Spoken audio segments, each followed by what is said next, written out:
الشيطان الرجيم بسم الله الرحمن الرحيم الحمد لله رب العالمين والصلاة والسلام أتمان وأكملان على سيد المتقين سيد الأولين والآخرين سيدنا محمد صلى الله عليه وسلم وعلى آله وأصحابه ومن استنى بسنته واهتدى بهديه إلى يوم الدين وبعد.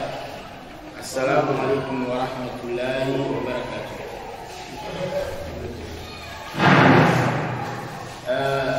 Assalamualaikum warahmatullahi wabarakatuh. Alhamdulillah minggu akhirnya mau jadi yang agak kuning siapa ni bano ini tolong pada ini lebih tu ke Muhammad Sallam aku ni si Allah bapa ni tu pasal saya mau. Itu dulu dia ni dimanche le 13 octobre 2019. Islam dia itu dia dimanche 14 Safar 1441 le lomé quelques jours à la Italie masra inshallah maoni ba kunzinani maoni ba kunyabi dona inshallah ebe mi daga ne inu ba mi daga son le Sahih al-Bukhari ne Imam Bukhari rahimahullah mi ja kumbu le kitab al-iman c'est que lui est sauvé hosidi agbale ni ja ne le hosidi agbale mais là le chapitre sur la foi babu alu abun plato wa andrelia ma jaa anna al-a'mala binniyat o ja ko bona mi so kuro ìtọ́rí pípé kò já wa ìgbà kúrẹ́lé ìtàmì dúdú ẹgbẹ́ nígbọ̀ ní ọjà lè ṣì à ìṣìléléré àkọ́ntàlọ́ ní ọjà ìdádìdọ́ àdìdọ́ bá ní abẹ́ ìtàṣọ́ lọ wọ́n máa dé sí ẹgbẹ́ lè ṣì àná òun gbé ìtàmì dúdú mátéyì tọ́ka innamal a'malu binniyat sàrí innamal a'malu binniyat innamal a'malu binniyat innal a'mala binniyat yake Imam Bukhari we o ya li Umar bin Khattab bo an Umar bin Khattab rajalanu hadis innamal a'malu binniyat hadis ali bin Sokuru innamal fi ali grammaire mais adatu hasan innama adatu hasan li balaga mais ifrit adatu hasan al a'mal bimana al-mahsur binniyat al-mahsur ini gimana inyamala intro evewaja idol pia egba ko bi ta me bi nene ku bi yanyema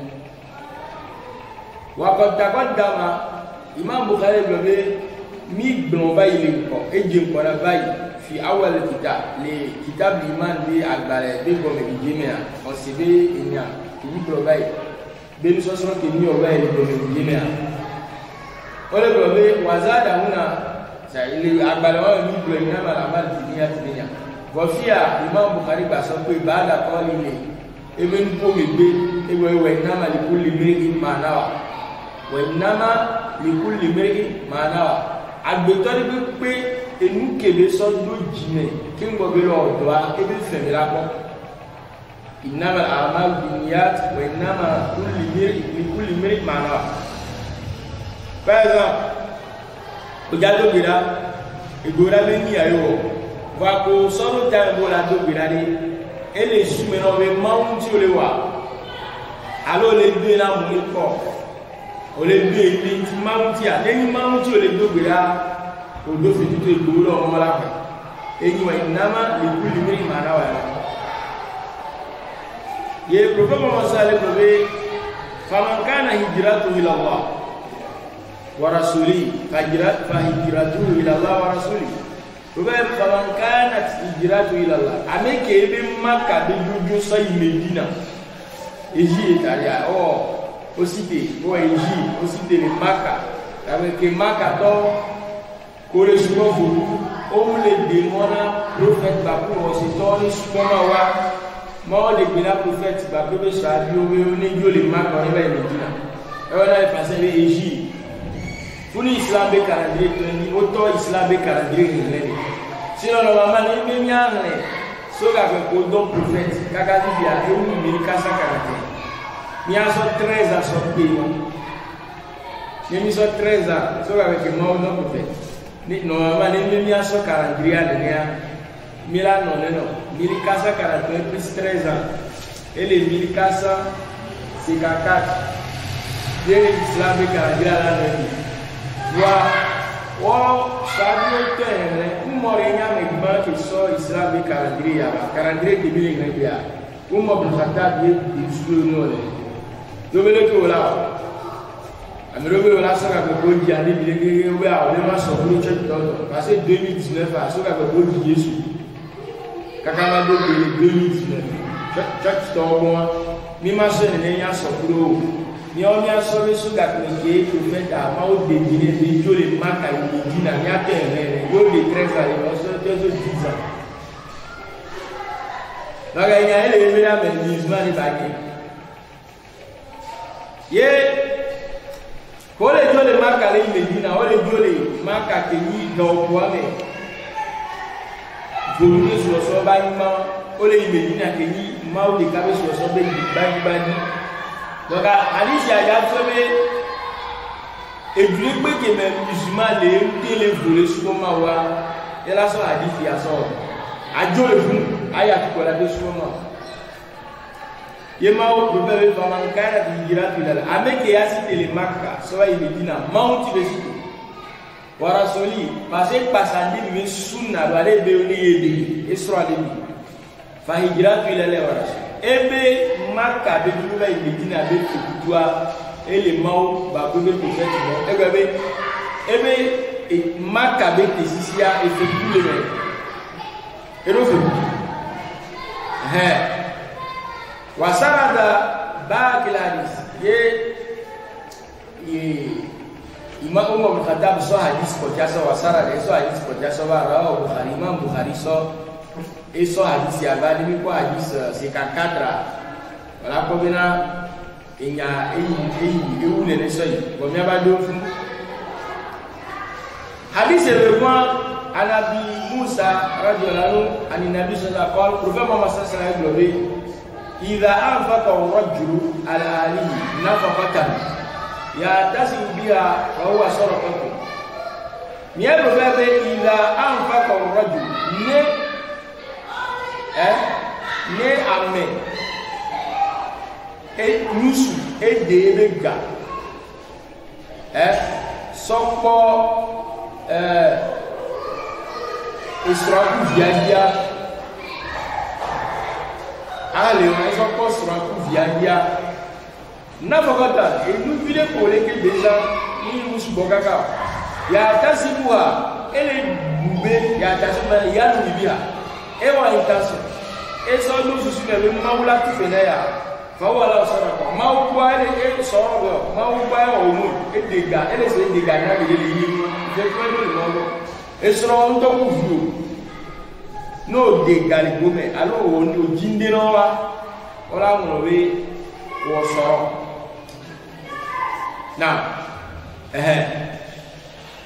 mais donc ele jebe amen ba lo le soe ne buja e mdo fudu ye be bie ne buja e mdo fudu amen ba lo odo do wa aga ba ba be ne no jibno we ma ti ole na e na ne mi o kuma mi bia be ko de so ne wa so lo wa be bi obi oga amesubo wa be bi na ngeje bi no ne la dam le mesakara mana be la be o ne de ya la mule la dam keleme a sata ma ke na be la ve o e am trova experience na le mari ami ko le me Musa o to nya no le yo commencement lo le no be a pla pa ba la pla sha fa yo bo sha un mois 2 mois yo be ko e gamlo ya no se vera lo parce que ça dans le c'est que la gamme pour les gars pour planer au-delà donc les gars là non elle a la belle robio parce que là et là le Coran mais ne lui pose pas de bagara moi le bébé wal walidat yuridina awladahunna hawlaini kamilaini liman arada yutima radha mawle gobe evino wa salibe mawde mono oni na wa be viwo ano ebiabe ba so ni ano ba anna viwo oji ba nda no 2 ans enyo ene demi ena 6 mois ne 2 ans enyo ena kuya yema be mo mi for se liman arada ayiti marada hada liman ayaliba na me ke tojibe ya no de dia no na ba so bi e be 2 ans de dia ba no la so bi mba u 2 ans ka mba u ga me e je mi for se liman arada na me ke to eji ani witima liman arada liman nawa niya be na ma binya ba fi abeke woniya e to ru so be ya o il y a d'autres hadiths que les gomènes disent Mauvais wa alal mawludi lahu rizquhunna wa kiswatuhunna bil ma'ruf.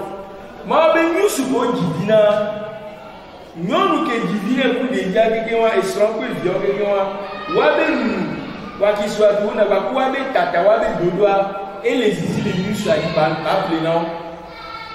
Et il peut faire les bébés ça ça veut il a afa ka rajul ala alihi na ka ya tasbiya Fawa lahu sara ne yusu e dega poswali povialia e ele diwe moni tumeya e we mawutia ni o ala na mbe na ku so ku biawo a mawuti do e ni soro ne e ko mo ni fi ni mawe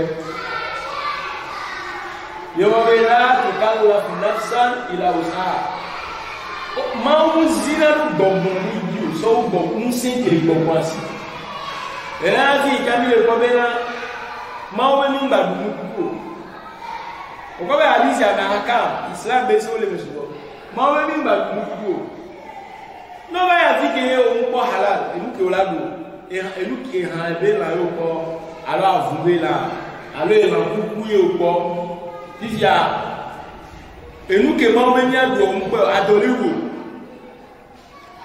America ma te so nuke mawe la duvana Dewola mawde wana mibe nyadi la tukallaf nafsan ila usaha fatakula mastatot ni vomo ya bente TBCP ni abi MCBCP kadole wo on pondo la America na deso o ma de po Quran mawde wino hadith o me fe de wino be dunene le hambe la alo ye la ku ala fu abu la alo akokoro be ya bo mu na akokoro Allora, on dit les dents. Il dit, bah, le pharaon, le bébé, ton bébé, t'es déjà venu maintenant, mais là, du coup, il y a le fou. Ouais, ça, c'est là, et dans le nada. Parce que, à d'où le numéro, c'est vampire. Et la réunion, qu'à d'où le numéro, c'est vampire. Et la réunion, qu'à d'où le numéro, c'est dans le nez. C'est pas assez, à d'où le numéro, c'est dans le nez. Et bien, il ne va pas brûler. Comment dit? Comment dit, le nez, là, donc il y a des problèmes kullu zina min asiba fa kulluha bulug mara do fere ko be il ma de be ka du le numere si dan il a vraiment dit assez bi quoi vous que de pour l'éléphant à tigri parce que l'éléphant to est tout robo abebi voir il m'a dit on voulait l'éléphant parce que do a dit ça tigri voyons ya ko ko halalo la do la bi alu ale la banana do no ba do fi ke o ko gali bro ka do kale alo ka ba lo ko wa ora kudo la die a mi ora so da no so da ga de di la ke ba so alo akudo no la di gana alo du halalo ni ya problem ni fun enti ma lo be la tukallaf nafsan illa wusaha mabe la tudara walidatun bi waladiha surat Baqarah mabe nyonu e vino mba wo nke la dum pone via wala mauludi lahu bi waladi nene ke nyusu ko divina ja mba wo nke la dum pone via e ga be gale na isrola on dino wala be ya doctrine voilà on va aller bijo là on le ko yo wa ela to evino ela to mpola bia e ke be de jam le na no imagine so ba ha o bo mane bi sibega de viole ne mu da le viola gba o kwa wo mu da jam o Quran le surat Bakara ya 232 le maobe la tudaru walidatun waladiha wala mawlud lahu waladi wa ala alwarithi mithl dhalik nele ka mekele yatu deziwa beke sino mchamba dum pula didia e go ba za so nyanji biye muku ma one kunzi nani ntaje vini peut-être ngati fofoni alors ngati etonyeke donc keyan kuinja evie la bukesini etonyeke ni vie me tombe kala bukesini bon fikia amekele ya bibi ya bukesini mbaba wo mukila dunkuna didia cha c'est là débat que ya o kesini ki ni jama po ale le ko ni ele ye avec pour avec qui sont nous mais à son corps de diadia et là là vraiment pas sur la mer et tiens il va te le mettre il va mettre que bon ne on care wa ala alwarithi bidudali tu y aller pour là imaginez kasa il va gobe au cou et il soit mais là pour là dans du nyento c'est pas là vous pouvez non ne kumina mutaje soni ndaje ni mutaje koni il y a la question et toi il y a la vie et nous incarner la gueule la vie voyez nous faut voir le cadre au magago ni tonya le vie avec son gars avec faut voir le truc si vous pas dans les gens qui ndo voni ndo no vie il y a les villes à signer et que be tonya nous le faut voir les coups dada ni au magago et vient là tout mon nom haja obilima. Alors les villes là c'est que toi la signe. Faut faire des coups d'adam nous m'a gagné sur nous parce que ton yé. Dans les temps là le plus à l'autre ville là le plus nous on a l'autre de Dieu. Les temps là le plus là avec beaucoup de dada pour nous faut m'a gagné sur nous. Voilà on ne pas sonner tourner sur la manière là de très va jouer pour Damaga là et tout la vie. Là depuis dans la colonie alpha que maintenant on a quoi. Voilà on regarde. Quelqu'un va venir vous fouiller. Elle est vous savez, il le groupe, mais elle est le. Eh bien, il y a d'Adakou. Il y a d'Adakou. Il y a des. Il y a autant de. Il y a autant d'Adakou. Il y a autant d'Adakou. Il y a autant d'Adakou. Il y a autant d'Adakou. Si il y a des. Mais quand là, vous êtes sur nous. Avec des coups de vieux, elle avec des coups de vieux, elle a magado, il faut la magado. Nous avons elle a dit, d'Adama que vous pouvez questionner, tu vas prendre dans les caméras de Kawa, alors dans le bureau, dans le coin, elle a dit questionner. Et moi qui la gueule, va ta vie au magado, parce qu'elle est. Parce que nous avons questionné, on a tout maman et moi qui la gueule. Il y aura ma novia que vous pouvez questionner depuis à ma dé. Novia nous dit dans la rue, nous on a même questionné depuis à ma dé. Et nous allons sur les cas. Nous allons pour la sur la dimension. Et nous allons sur les cas. À ma tour de côtoir, et il y a nous sur la rue. Voilà ta vie au mal deux. Est-ce que ta vie au mal? Voyez cela maintenant. Non, il est quoi? Même ici. Non, il est pas même. Donc, voilà, le roi est mis sur la liste. Mais que j'ai pas de donc, à la commune, et maintenant, le bleu, il y a des gens qui sont parce qu'il y a des gens qui il y a vraiment des idées. Moi, le bleu, فإن أراد فصالا عن تراض منهما وتشاور فلا جناح عليهما ما بين يوسف on va au bleuster on l'envoie au lasso à mon avis on dit au lasso à mon donc on a 2 ans et puis qu'on a dans nos peine arada fisola odibola so na libya amparadi orobola se numa nisu kusoro watashawuri oblosi baladi na no me dodo eteme musu doza ko doza imo parce que ma otoyi e aja le jole ko nyom mu je me nyom la so anona evia esromunya mu le ya me la so eso ni nanga no pe ya o ki lola ke ble mo ma ke male o ya me mala ya ba la so ngasu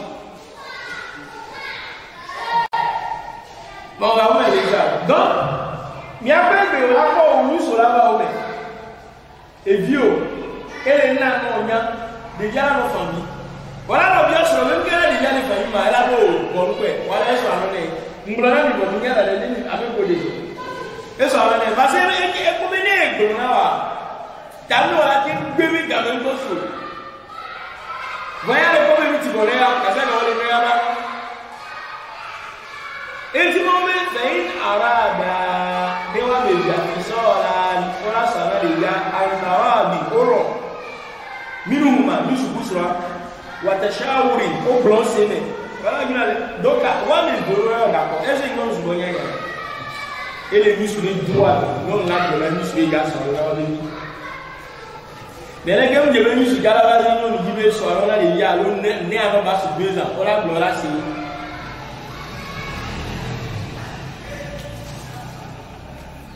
yewale boya la when whenever be nyonwa ele na de ya no kaka ku be nyabe adise mi le news ba ko so ani to e be mi le wa ba se nyon la ma na e ya no ma no ko na ki bi ya ya no hadis ke ni le ti ke Abu Salama Abu Mas'ud hadis ele iza fa ko rajul ali ya tasu biha fa wala sadaqa ele donc nero be be nyon na do le be hume parce que nyon do le la dia wa be huma muso de bi boji do de jama ke no enu ba no abude lo na 40,000 bon amelo ndo gala ple le ba bio bodo amelo jo mu lo na igalo la te ple bo mu lo na do la ple de wa ya bi ke manye mu no to mo be fa aradtum an tastardiu awladakum neni jibe nyunu bu banna ya bi via no ino isroa problème alo de dam levo nemi jibe banna na be via no parce que la de be no la divise bien et diviser ka mbo 2 ma 3 ma e ga fofu donc a ko no na ba no bi si agbe ko e gbe docteur o ati ke ne o le no na le ma ti ke ela te no e dia no filesi ba wala no bu se na mo wala be no to bo to na lo ba no si agbe donc amba na de dia no fi wala be no di se mu yo vo be won ke ma de ne de dia to yo vo ko de ma se ne e ko ko lo bo bo se mu le eh oui le dia le ku voilà les chiens ma wala problème lo mi ji no lu ke givi ma no le ba no me no si le ba no me edi mo we wain aradtu an tastardu awladakum ne bi jibe ya ji no ba na de mu ano mo le go be fala dina alaykum problème lo dakalo condition ila atetum ça dit ça dit ila atetum ça dit ujurakum ça dit ne minna no mo ko jana na de yu ano mi tu fe na idola tu fe na no ki jana ya be bi ano ne nyo no aja de so milai nyo na be so bo nya gbo e pi ni be so ba na be bi ano mo ne nyo no la lo nyo do la bo ni be le olympique na kwa isu problème lo kasa si kan kasa ego ni wa lo semi allo 2 par semaine allo 20,000 par mois ko do ne be se wa lo bi gele kina nya gbo ni ase lo donc ma o be ni atu donc fia e fe wa ko ya tu me ga ya tu mo yi so donc ayewa wa sayema le professeur le gobe ila anfa rajul al ali nafaqata ya tasbiya fa huwa la sara et avec les musiciens de Sorom. Et là, les soirs, tu as dit, moi, le blogina, à ce qu'il nous a mis sur la carte, nous oublions. N'est-ce pas les soirs? Mi a connu non, mi a non. A tu que au mieux sur l'air, à ce qu'il nous a mis sur sa carte, mi oublions. Mi wusi ku wa mi kudrati ku mi abe capacity ne o haya no le so ni no haya no ne o ru to so ni no ho e ho ke no le a e ti be mi wujudi ku mi abe ku se be mu ibe no la to be bo ye lo be mo lo azia do o le villa me be haya villa alo le kaji no mu se o bi ke se mi ya ra mu se o ma lo wala do hunna lo yi kwa le hi Valeu não le kumi amiga de amiga mio kakana batiko wala no ya wa yakuna ulati hamli ma fi alayhinna hatta yadara hamalahun ne ba ba be no nyi funo wa ni no po efu oji kakola jiya ni gbe no ya ye fulesia ye jidera jo alo ke ni wo la no nega ne le no ju aro ne fule so la no po fu ayi e te be mba yi so ogbe no ele ida no do ma le do be wa ulatul ahmal ajalahunna ayadona amalahun mo be funo wa no wa so ogbe wa be no be ji ko la ni se ko ma ga no ida wa mi de ni o do ka ke mo be wa kuna ulati hamli ba fi ba le hinna ata adona amalahun ya no po fu ayi te ni gbe o wa kami ubena kumimaro wake miagro nyasigo wa kami miagro nyasigo nene wala no leke la sinia yema wa inta asartum wale ba se umbe esro amate na juwa parce que bebi yana no ale ba yo ga 100,000 par semaine mula so nene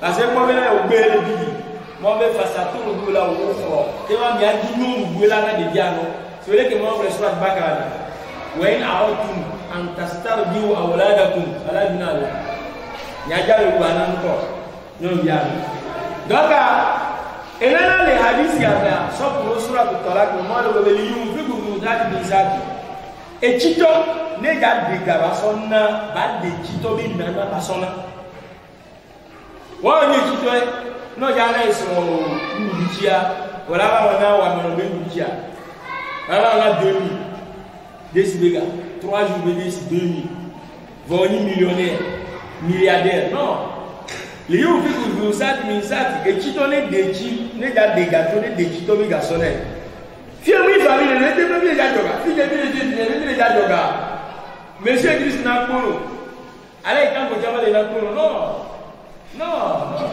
halazi yako mariage je non ezuye kaka problème ale ja ko la ne la wonene mi mayo parce que la télé de ala non non tu vas nous aller dire mon non va aller quand pour c'est pas parce que on va voir donc et qui toni ne musse wa man contre les risques avec ya yi wa menwa fallait une vie qui m'a dawo vile que maman est de wa ya sona et je vais wa man tanga ko et qui toni no le plan alors là o ta vile que là na gari na no nyo wa video ko la sonna wa e be la ga we chito ma ke na sami o na kono no ganti parce que tamu bo gba kono wa ko le gumi no hadise lo tayo bo gba kono wa ko le gumi no o hia kono na ke bo bo ni na gali mo me yo do yo so kono wa sonna lada o wa me ma ke na ga wa no ke dari le bebe afdal saraka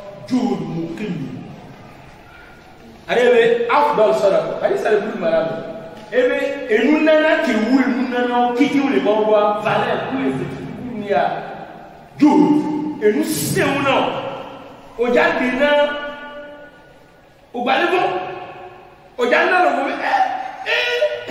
o ble global jole ni ba pi o jana ba yale so ele seuna mukili fitu kwi kweli no kwi kwi kotoro ewu ameke na parce que ya be dele kele de na ble bon là avec no 1 million et ya ba bi fra 10 000 Elle ne dit pas d'avoir. Elle a dit peut-être ne dit pas pour les semaines. Elle n'a pas dit que des moulins. Et il y a dans la sorte les gars là, les sipinon. Là, tout Dieu me m'a tué, mais c'est la lui. Et ça pour le sonat. Et bien, vous faites des belagas ou un qui est éloigné. Mais le père islamique, elle a au chat du la mort de corps. On m'a dit d'aller jusqu'où fallait vous faire ma là. Là, il calife là, on a ça qui la maraka. Mamuzina bobo de ibini oni so ni musen de bini. Ça y a là bas da yusri ni so. Et nous sommes même de moi là bobo yaba. Donc Abu Mas'ud be hadisi ya quel problème il a encore rajul al-ali nafaqatan yahtasi biya fa wala usara. Nous sur des que la décalage sera pour via. Et les gifs et tout le monde sera bien. Et nous n'avons pas fait tout le monde. Maman ne va pas venir. Non. Et me voir, il y a une nana. Et la maman m'a dit mais les doigts. Parce que ça, on a mis des stibats, il y a des fawaids, avantages au polémique. Mais il y a une nana. Na melele dona vers non mu kuni ya be ma ada dona mola da dona nere ke wu to no lele do na no me mawuti ba maw na wo ti da dona ona me atawassul bil ibada e donyo ko wa so bi o ma wu na o leke ele so ya zo ni ele ga de be àmì àmì tọ̀kọ̀ ọ̀nà ìdó nǹkan náà méjì Israel di oko bá kí èdò nílẹ̀ yìí pé ó lè sọ̀nù ẹ́ àdísì àlẹ́ mímí àpòǹbó sí tí a èdè ká sùn kíkà ní apábọ̀ ní ẹ̀yìn kọ̀wé parce que àdísì 7,500 lé àdísì ní àhàn kápápá ní àmọ́lá tẹ́lú àlẹ́ èmi àyà ewu de pèlè yíyá mẹ́ Islam gbé a èmi àyà ewu de pèlè yíyá mẹ́ ìfowálà ndeto mi pa mi ake mi lo le ka mi bola yemi lo be nya mi pa jo ke mi lo fi nya ya kaka maka kane na alfa wala pa be la ho le doctora professora ela ba no mosquée mais alfa la no me li ele kwa me le nopi medina le mosquée mais enu nya li pe toutes les matières wala pa alfa e be ba zide e amo le boy le fion medina le mosquée na me yi Saudi a yi Medina me ye ba université jam ye qui prophète Mohammed sabe mosquée ele disala alfa di de kare kare no wa ko le liba kakera do ba to go le dia ale la do be la to la fa dan ke to bu mu ela do wa mo ko université le fun do ta ke o pa le mosquée même à docteur Abdul Musin Kosim Gloria iso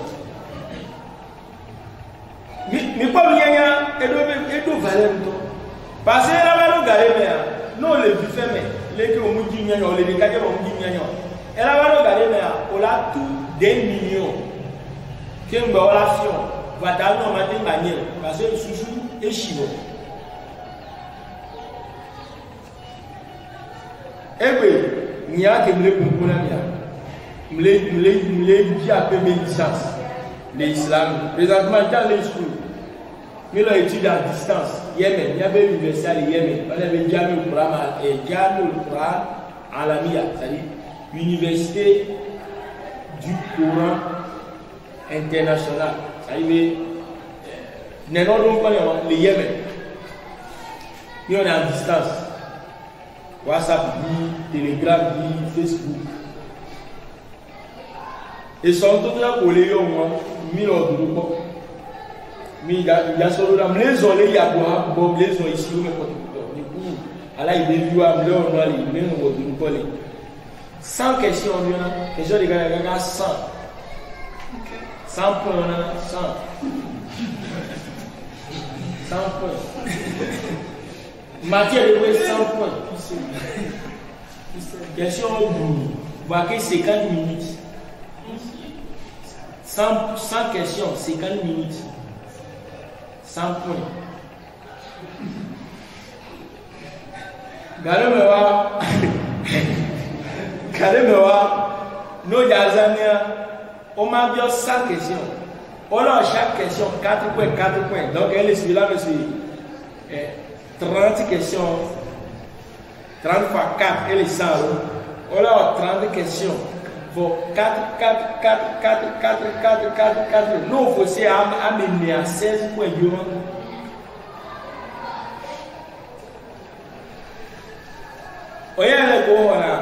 Autant université à nos gars on sort diplôme au bac au sort là voilà on a $25 et voilà et les 30 000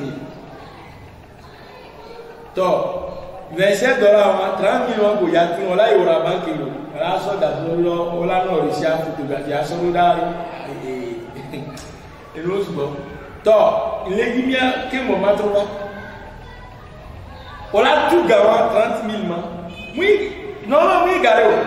Voilà, il y a un peu de gens gagné.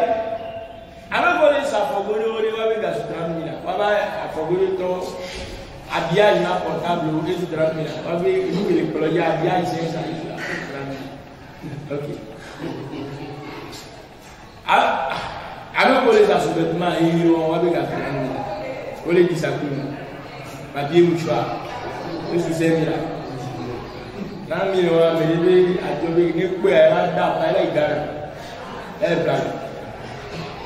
tout 30 000 Moussa. Voyez, ok, on m'a dit ça. Voilà, comme on a tout la notion, on a tout le monde. Bon, tout le monde. Et puis, nous pouvons dire que on est là, au 1500 heures. On va travailler, bon, tout le monde. Voilà, parce qu'on a tout le bateau, il y a pas si on nous répond. On a 12 minutes. Combien première année et premier cycle de licence? Et si on a là, on a les filles. Et si on a là, et si on a là. Mais on a mis on a là. Non, à Dancy, et là, voilà. Et nous, on va les filles. Bon, mais il dit tout le monde. Et voilà. On va y arriver là. Donc, quel va le deuxième cycle de licence à quel va gueuler à l'eau, on va les cycles, on va l'eau là. Mais quand il y a là, on va tout faire. Si vous avez le troisième cycle, il y a 6 cycles, il y a une licence, il y a une maîtrise après le doctorat. Si le troisième cycle, il y a quel va les films là. Mais comme il y avait un cadre comme là, les parties en dessous, la cadre de la voiture. Et on peut les jeunes. Nous canons. Même pas le Ramadan, même pas le Zakari, même pas le Hadji.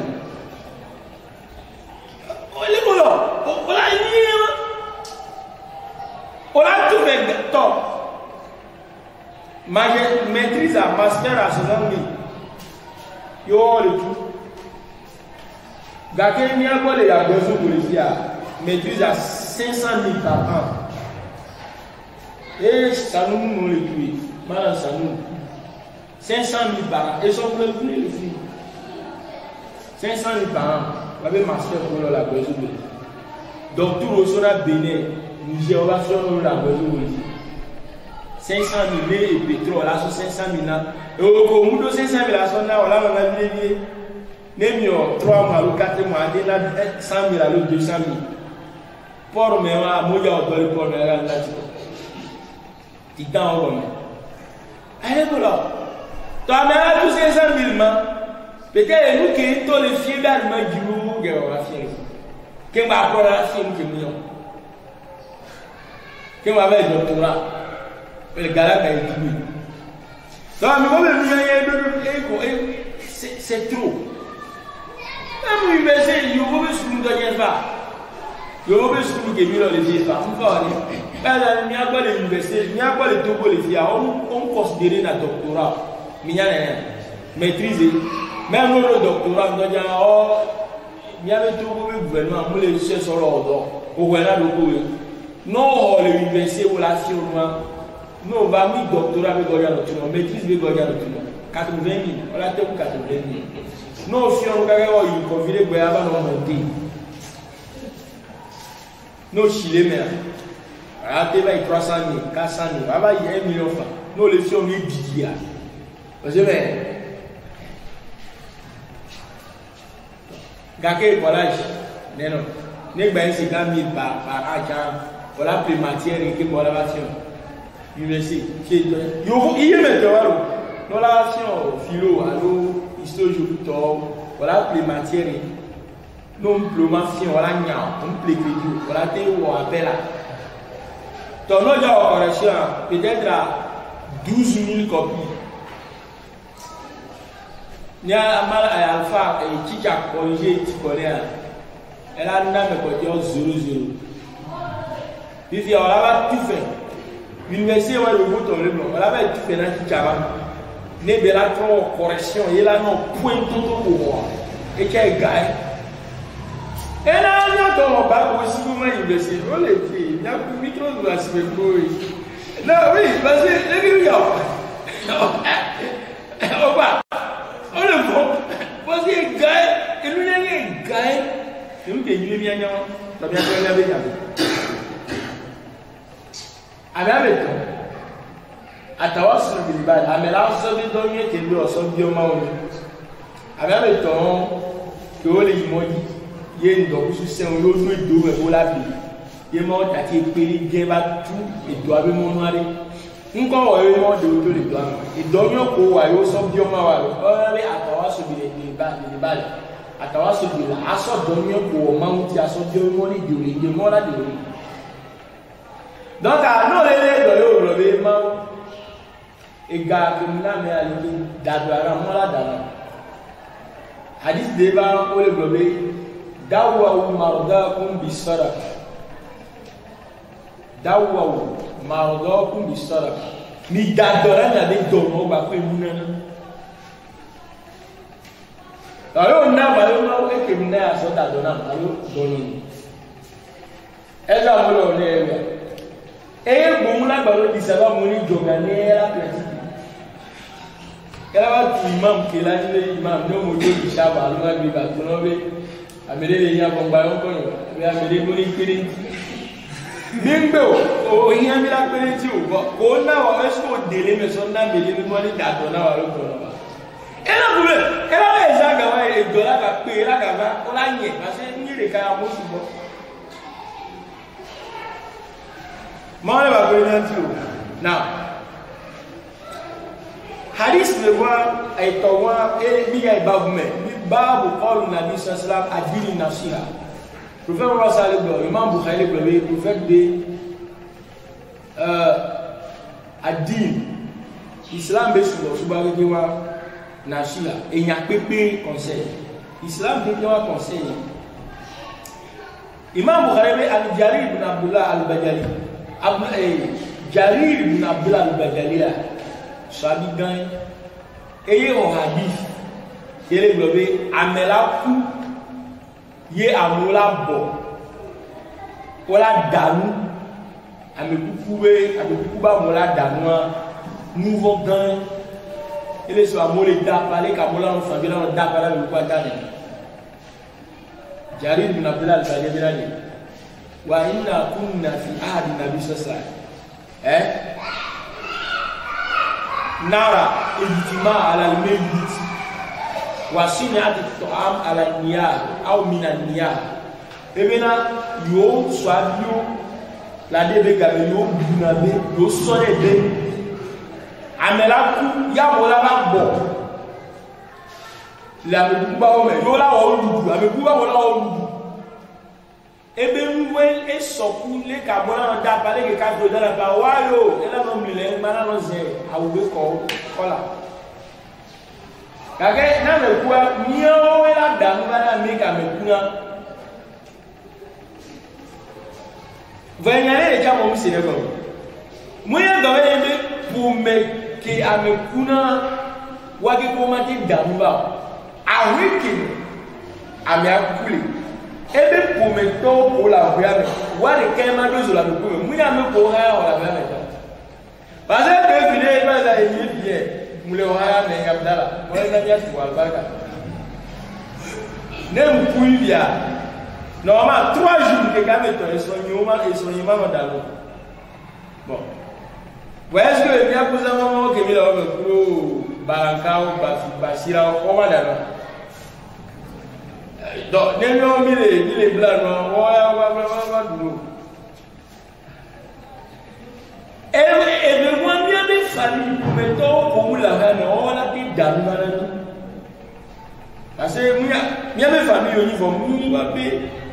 Pour avoir une loi, on a un problème. Gaga me coupe maintenant, avec un directement. Et on va me couler. Et là, on a un enfant, mais duro. Et on a un rêve. Donc, elle est revenue. Voilà. Ebe barrière pour la comme ça. Ebe mon mobile mon barrière ebe pour allégeance, le signal allégeance. Pour la so alors so prophète Ballon. Nous la globena notamment dans ce mouvement ma périti le nom nommé peut venir islam de et que ma coup et gagner à bénir ma supéré au prophète dit. N'est que nous do efio musulmans. Alors, président musulman, les bouquets, on les voit islam baissé, musulman, et débat, mais si on a d'abord un bail président musulman. Le président a gagné un et bien, et là, on dit que musulman qui voilà. Et de maintenant, alors, on a donné, baby, on va y quoi les histoires de droit pour le venir à Périnture, aussi à vous mener l'islam. Il y a pas de bien des gars, il y a des les présidents musulmans, les bouquets islam, parce que imaginez le président musulman, quand le vote sur les autres, il m'a envoyé. Parce que même les gars, on l'a pris les remercier. On va gagner un problème. Le président musulman, il n'y a pas de problème. La démocratie. On va ça, on va faire un problème. À chaque fois, on va faire un problème. Ouais, il a pris les policiers à gouverner. Non. On va aller à donc, on va aller à l'administration. Et bien, à la école, Madou Guraro Gabi, Makati Guraro, Waïta Isaka, Nemdo Gabadi Saka, Made Umuliga, Made Pimendo, Wan Musli, du coup, les Musli. Musulmans, les coups qui ont les noms de Mouno, Maté, non nommé à Mouno. Né le nom de Dieu, Made nommé à Nyon B. Et les surveillants, Hadith, il y a surveillé. Amesia Belate Owazi. Musulman les pays, elle a été au oasis. Sans pour lui, il y a des CP. Les voilà au oasis. Mais là, il y a une motivation pour la langue tafsir. Nous y avons le bout. Et voilà, on est là, il y a là, il y a Mohamed Warasta. Mohamed. Quel balicano. Ada exemple exemple alors Ousmane va les djinns blessés djinn a fait avoir 15 millions de djinn le voit les noms vraiment ils attendent les et clos les et déjà les attirer oh le coco on y va voyez le mouillon Ousmane Tchèque Mouno, voyez les clés on est gagné. Voilà, il y a quelqu'un qui a mis Ousmane, il y a pour donner qui a les gourets qui a mis soutien. Oh la maman, fier à laisser la maman, fier à l'autre. Et le moment où j'ai oublié, non, il faut la mettre de nous, car il faut la sonner. La sonner, les 10 blessés, la sonner. Donc, au oasis, les musulmans, ils étaient au oasis. Sauf que le bien ici. Parce que nous devons aller à la nos seigneurs kali gonya dubebe. Farouk ba mubali awa mina same. Prophète le président ame gere ko ba blonanya ame ki seigneur ba blonia et ya ba sene go bela so do wa beke se ba do par exemple mo wa li de mi na yin se ke mi jua o ba bro na me ke mba ale me ta me wo ba bro na me ke mba e la ga sinya go me mu ke ba bro le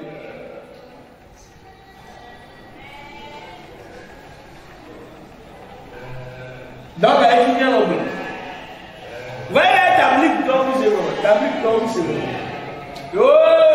non eko c'est là bon moi Mohamed Ilias de moi parce que Mohamed Ilias a et abalaba bibi a besoin quand tablik donc c'est bon yo c'est le cas bro amedo islam me gobe no wa ne no blanc church be ga ko be ga blanc ni amedo islam me tablik to no wa bano bien que c'est additionné imam o bien imam no wa e que ko na le ko problème que si que me appelle à la Coran dans la hadith puis o problème a lu yo o bien que me appelle à problème imam ne aya o munya fika ala aya le ko wa nyame mu no o munya fika ala lu no be aya le la Coran me vo be mu no o bi o be fika nya pa ya lo imam que ma sa se no problème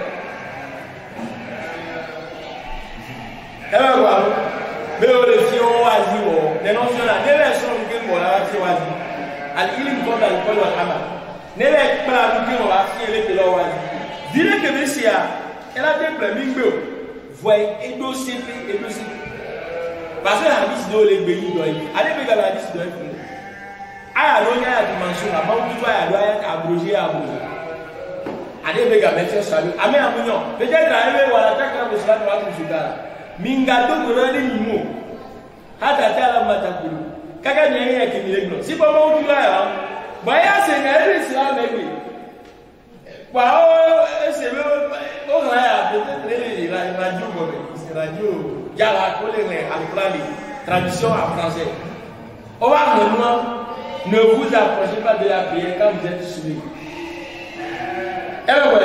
ok et si tu as bon les autres problèmes aussi il y a des cas avec ade bi to bre eteyi e ba ro pa e bon de mi mu anu ba de ko lo ro maka de mi mu bai o e se bo la ke nu no mi ja lo gbe o ti ba ya wa mo tudi lo ga nya le ti kwa e ma kwa na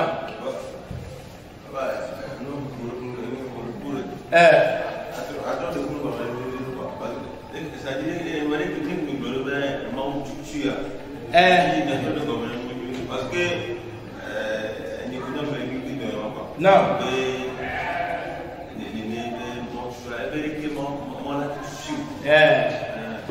le droit à Dieu c'est bon les que nous vraiment tout à y et mais aya la le Coran me dit ne va laisser pas là ma on soit ici vous va sort d'ado sort d'amis si on avait été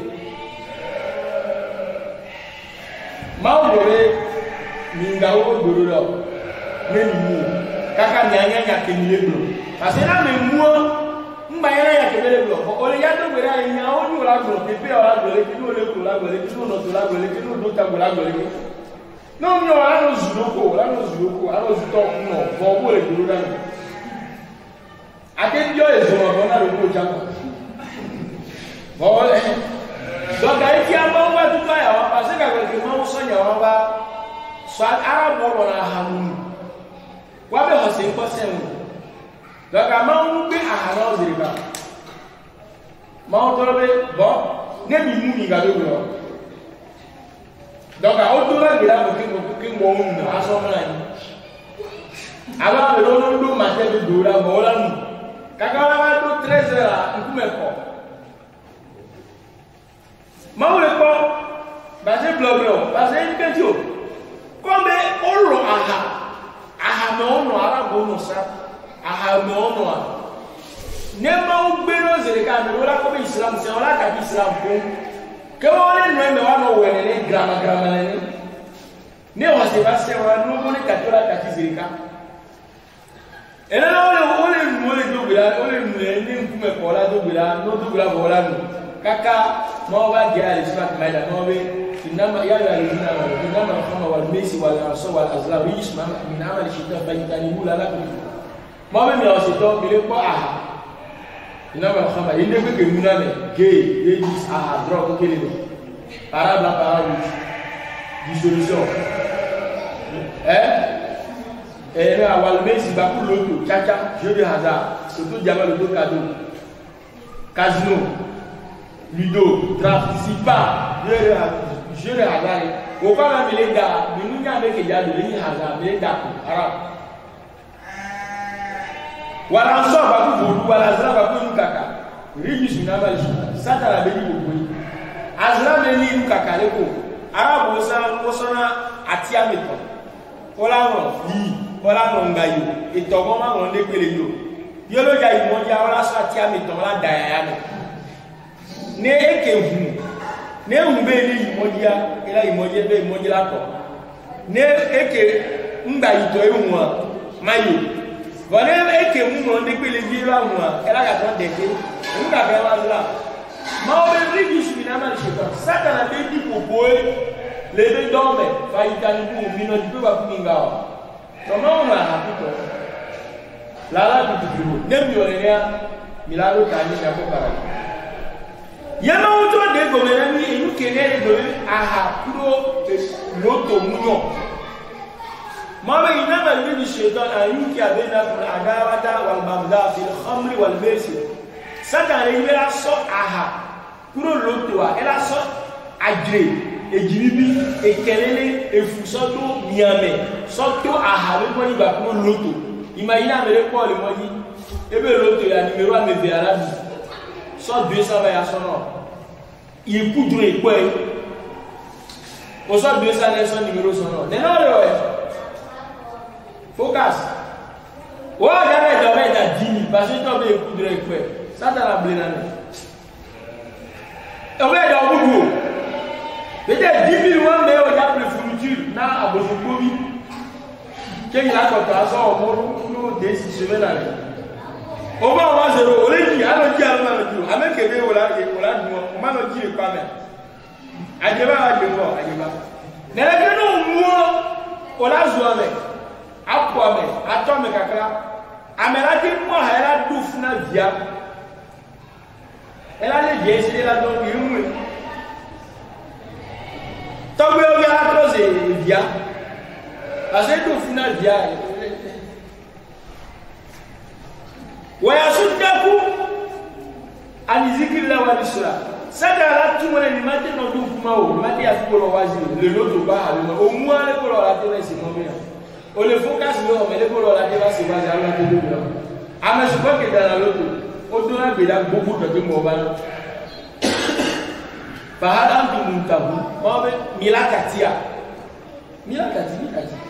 donc aya mo ebe se tutu won ke mo bra ele ole re va ebe sin ba lo enana mo le islam baka mena ebe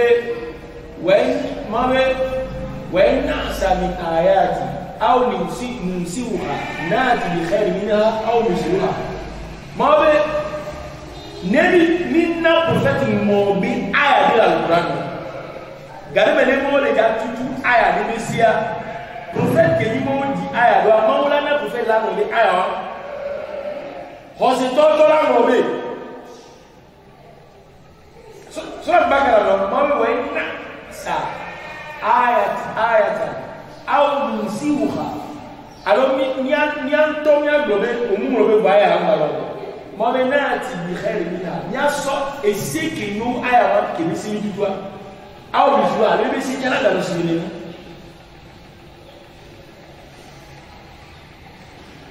e ba ba do ka ne mo ne ba pe nyanti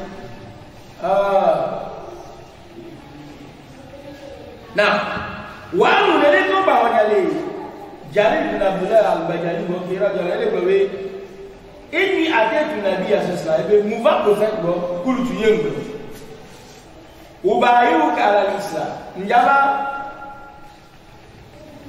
wo mubaya no saibe njaba no kakaniji njaba fi ajogbe no ma fi ajogbe no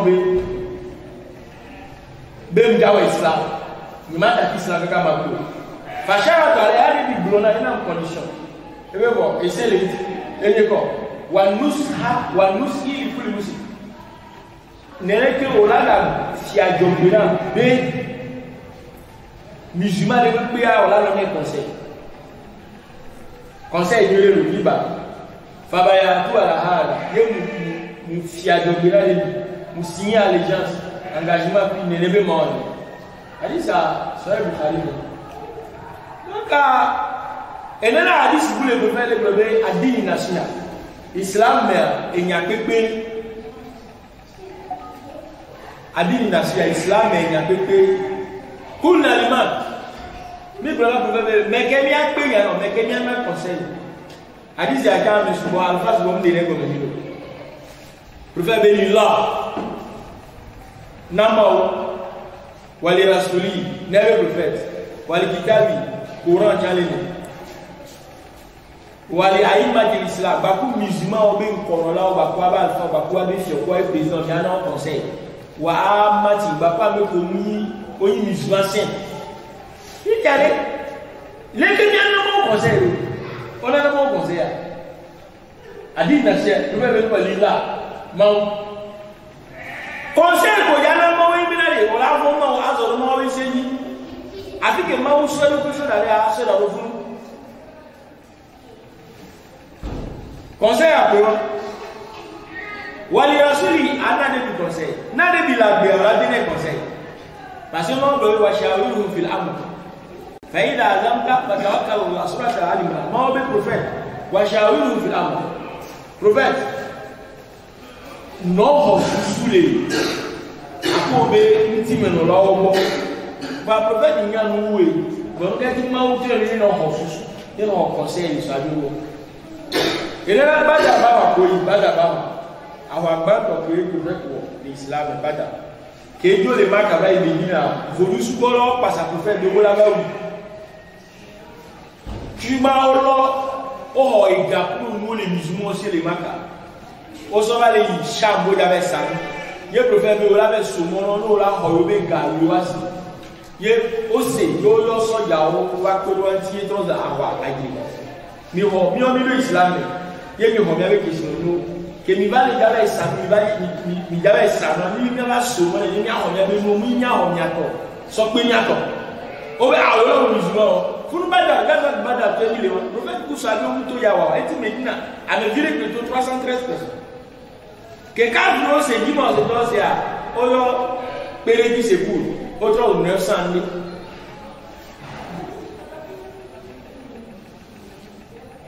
ko yo ne ba ho derrière et c'est quoi les tirs et comme nous c'est les bouddhas là-bas soit bien là pour faire le fait pourquoi vous deux à des quartiers les dominants y a pour que dimanche toi vous nous souvent là non ni à non qu'on vous allez non bidou là ni musulman gamin là non on va pas sur là parce que nous nous là nous sommes beaucoup à mais avant là lui annoncer à dire là c'est à dire là sur voilà sur et même le conseil les taxis pour casser mais et mal pour du diva il y a des bien ça et il y a que mal pour pas de brûler qui me ça diable moi dis pour malaika les moi dans la leva et bien il y a que moi vraiment blanc be il y a que moi blanc fort il y a des milliers de mal pour du est-ce que meilleur que bale malaika le satan. Allez, maman Bible a du bobo. Que va me va gloire.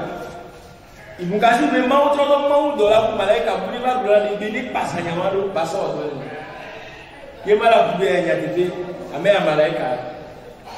Là le va non pour ça vous doit kimbe. Il y a même pour pas de hier ici comment les tigres. On t'a dit musulman on va les pousser les vieux voilà musulman le désormais, il y a une chasse pour que la tapane, que ma chasse la bénie, bon côtier, une chasse, mais si t'es bali à tapane, il y a 3000, bébé, kaka y a une manière qui m'a trouvé à Homeja, bébé pour lui, il est à mon Dieu le boy, il m'a dit bon, il m'a dit toi, faut maintenant. Y'a mes chats sur la rue du Mapla. Ne me parle, ne me rien. Au moins, il y a les guerres, les guerres, il y a des noms sans balles, on s'en a cartouche sécure. Au cartouche, c'est cool. Problème, quoi. Je m'appelle non, il chasse. Il y a un sport. Et là, l'islam, le prophète de la chasse, il va vous chapitre de la chasse. L'islam dit dans la chasse. Parce que là, on voit les deux mêmes. Mais quand on voit le dollar, c'est du gaspillage. T'as vu? Voilà, il chasse, c'est le dit. Il m'avait oublié un dieu à Tati Gao. Gao Milano, parce que Gao, quoi, mais qu'il y avait du Gao. Donc, il y a où gagner la culture, gagner du Gao, chez toi, là, du Gao, gagner là, on va voir le Gao. Pêche, on va aller à Paris, alors Tati Gao, les Gao, quoi, mais qu'il y a du Gao. Eh bien, et là, regardez, tout le gouvernement va aller pour les nanous. Avant le gouvernement, tout le gouvernement, il va aller à Paris, il va aller là. Si on est là, on a un économie comme ça. Il a à part pour les tout, à part pour les tout, qu'est-ce qu'il y a là-bas? À part les nous, il y a un coco. On m'a parlé de moi, le bénin, on a parlé de coco, il y a un gazé qui est là, on l'a trop zigé. À part nous, il y a un nom, caca, à part nous. Quel changement c'est et bien il est qui dit avant de le bonner et c'est quoi le tima et c'est quoi tu dis bien les gars là qui sont là et c'est quoi tu dis ne pas moi pas article c'est go à l'année on le go ouais c'est le quel changement Yambe otayone mudu ya la kalowe ke mudu ali bi yakwe ya si bi si kwa ehunu apo esi atima no mudu ni se call chaque vrai chasseur le pendi ya masoro ngo akwera ma abi o bon ke mudu atima ye mudu bi si adini niriki mba pèsè si karaba o ko keke zo be bi si o ko wi si wan ki mu wan mba pèsè si a mi pa e ko ko so wo na karaba ne ni si abe ko la mu sans problème e yo ma ko da la badara e si ko le ti so abiwa nga je ro wulu ora ma wala ya la paix famille. La paix va les yémer, elle a dit, vous qui est qui yéma, et c'est quoi? Là, quand on va, vous nous souvenez, tu as tout dit, on va les dire ici. Ils vont aller tout flèches. Les boulot. On va me conseiller quand même à la vie à mon gars. Il est barré d'une balle. Voilà, dis alors, les Kenyans ont des conseils. Il y a un canal du blanc, un des sous, un des sorts. Et au mieux, soit attaqué à Pobéke, à Plom Moustache. Avec au mieux, ça ne va pas danser. Et allez, bien sûr, non, c'est bon. Non, et c'est où? Et bien, on a amené à l'oubli. On a amené à l'oubli. Et puis, on a l'oubli là. Allez là, et les oubli. Et les battés. Et les douangages. On m'a dit, allez, l'oubli. Et que sur les mêmes côtés, ça fait nous. On m'a amené à l'oubli. Avec là, les oubli à ta. Et on a les oubli à ta. Et elle a à go, foi, on a les deux, foi, on a la main. N'a pas de foi, à go, nous avons nous, Deve vous pas créer ma gueule, vous devez la se dire, la caca. Attention, là, il y avait une deux. Et moi, c'est la mort. Aïe, mon lobby, vous balez. Moi, je vais appeler un truc. Donc, on a Wali Kijabi, les Polana le plan. Conseil Boyana le plan. Adi Nacha, les Wali Anna le plan conseil. Et c'est que les courants vont la sortir. Anna le plan est de valeur. Mais ben que les ici, on va ça le plan dans la sorte portable dans le plan. À ça le plan dans la sorte souvent dans le plan. On est né au bout. Il y avait dossier, il y avait diplôme, il y avait les doctorat, les poussières, nous les dit. Allez, du boulot, tu veux voir, toi, dans les nuits, mais Ramadan, on va venir, va pleurer à fou, milliard. Avec un rêve, tu as vu du silo, tu as vu du bateau. Moi, je vais continuer. Il y avait des les sœurs vous voyez les kitables, il y a des chapitres, il y a deux. Agbale tọrọ kitable rẹ báwo agbóngbá tàbí ọmọgbá sọ fadúró lẹ́lẹ̀ ènúyányá bí pẹ̀pẹ̀ kèrè sí ènúyányá bí kọ̀kọ́ lẹ́yìn kèrè sí à ẹgbà gbogbo wájú ní ẹ̀yàn àmìsí àmì ẹ̀gà mbẹ́rẹ̀ ní àtúnyà gbé ẹ̀yàn ńkọ́sọ́ jí àgà ènúyányá rẹ mẹ́m dia nikim bomida dia enebe kamelejao ala meleji nyenye wala soji Musa ebe fino wala ochiwa la famille wo amelola mo ocho no fiose me kenkaeri million là-bas dans 20 ans il prend 200 millions 300 millions là compte va tchuma yo la son comment yo la giga mo la dans le imagine ole fiancé mais o mo chewo o mu nya islam be nya ya amereba e wo lo fo rosine e nu ke de na baraka le musa sa mewa e nu ke la na mo la de ya la musa sa e ba o fo rosi o de me le ba ple nous 100 000 ke la si pa o de moji bo sa me lo me le ple wow, mais comme il y a plus de choix, on dit les dîners. Et bien voilà. Alors, et Gabo, il y a un non sang, et nous en bas, on chine. Quand ça n'est pas, il y a 80 000. Et là, on dit 20 000. Vous les vivez là, 20 000, il n'est pas pétant. Et bien, on a 100 000. Voilà, on est. Non, on est. Au périntier, il y a plus de 20 000. Alijoma gbe apetola lenya be dia ni la tufe ni ade 10 000 le nyale la gawo me e gamlo so tufe la apetola OK ya ya la lo gawo me ne ni la pe kan ya la no polo no le gawo ni famille ya la no dako le gawo ni e la ga le ba ko igala su bo le famille o le wa dia o nya nu ke no le wa dia ne on to ya o me sa no me le si mo yo mla o le wa so me go be ke na mi le da ko le ga be 50 millions à to ya ya voilà que va do wa et voilà oui problème ya o passe au ta famille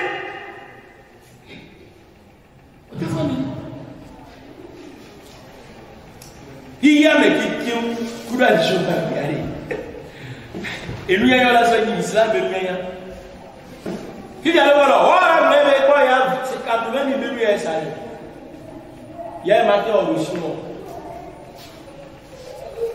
gare mo do na bi ola bela mba bele e to ya lo ke ba lo e to mi ye e la mo la so ta ko la tu oh wow samne mo nyam sam no nyam mo no ne rosi ke mo nu ke sabe rosi mi da e wo ni to ma o bi o ke ta tu voilà au mudi islam be nyayare o mawa kai gamle di mu kayo e ku abele ba fe to be nyawa me ke mre ewe me ke sinyo ewe me ke tutafo ewe me ke no dato ewe ali jowa be wuma to e ba wo le di présidence le monde vonu yamulo adi vonu yamulo vomi bi mi ato président wala de kwa no do adi bi mi ya ola yale lekiri ko la we ola kwa alfa on na hadisi voya enke bi hadisi ele so de la de parce que o ba be hadisi o be de man arala dunia kale bi amekele yiya o le ja to président o le ja to ministre DG o le ja to millionnaire ne ba ji dunia l'islam ومن أراد الآخرة أمك لجي بارادي قال لي باجي من يجعل الإسلام ومن أراد qu'il est avec les hier coup paradis. Parlez de baï on peut dire au baï. Islam tombé au vote oui là les gens gadiga au no ba et masturbation nous non so. Nous venons à les comme les gens vivent pour les Islam tombé. Dans l'équipe présidence nous devons gars au ba au tio. Egbe ola ko be mi ati ke musulman ko be ko musulman o le di présidence mi le di na to ejito mi le di na to le di vo mi o chiwa amela be do ba do maîtrise do master do diplôme professionnel islam be diplôme professionnel fulu no mi yo ayo vo ke be se mi so lo do le do amela et au jason président c'est agaba gidi nouveau mais gamon parce que on soit mais on a le fond ah voilà islam me ngene au jason dia voilà comment ame o ma ku o ma zoame apo be e ma yi mo ma zoame o ma di problème là o to do apo america ma prison o ma to zo lebro o ma be wu ame ada e be wu jam parce que quand on a le président ça avec le compte mais là ga trop bon là no miame ola no banu ola be wa mo we le gbe ola si le do ame parce que ya lo tu o ba me wo ba et ça fait si bon mu we amo le ko va yo nya islam me nya o do ni o to za fa tonto o nya adinia ola nya ze tamina e fi o du a o mu jine o chala me ola na ola chala donc comme vous me dites si j'allais vous dire voler qui on me dit voler qui et voilà non à doit ça sujud mana doit mauna de moi le blanc Allah malik al-mulk tout ya mulka man tasha onana e fio avec oji watanzu mulka man tasha o modela avec donc mona voilà bien quand les dieux wa wakola wa dunia sasa mau ni dio maana mau ni abie ni nani inani ni yastakbiruna ni ibadati sasa kuna jana wa dakhil ameko mjina la bie ni mau la izolo kole dio wa on si de la campagne maula nao ne maula ti ya munto ola ne kwa mo ba tu la o me omi àwọn bá tó ele so ka wala wala ba ihaji vo mbia meleko vo le to ba ihaji yo o ba ngula o ba be ni ke ma jetro president ni mo kampani yo we ido chali yo nyando baba le ni so e ku ele bi omo gari ko ga me wa do be ma na ma ihaji do ma isro ni ki la o me na be to wa me mo na ma ihaji do ma enele kwa vondo hajuga o ene ze epeke mebela e hadigwa epe wa mu vo ebe mudo hajuga vo e haji ego ejitwe le koru ha ele bioma wero na mo vewa ma ona me hajuga no amora ba mi ogba mo ba mi won amenyere wa me ba mi mo ma le ko chole go e ha ya lo mi ha ni nene president cha no do ni ni na ma do mo na ma tro president ni adua mi ya ketia parce que islam ni ya le femina ne ame biwa o mbale to na me site o campagne o ma voter parce que no voter ne ya ni be le wu ame be li fifi mo ya peri ti to parce que Abdurrahman bin Samra avait dit vous faites le gobe la nuti hadha al-amr adam talaba avec bio et fio doit le fait venir sur la donc il dit oh on campagne voler wa doa ni mo no ya mo chawa funwa amola voter ni mo la la mo du chawa la peliti donc et voilà ce et gardez imaginez, à mon comptabilité de l'université, on va faire 5. auto gake ko mu do islam ni nyanya ola ko do wala se we o do tu le liya ngba le do am e si le so ku di owo ma o mo me ara mi elle a des deux diplômes à l'école là va me ko do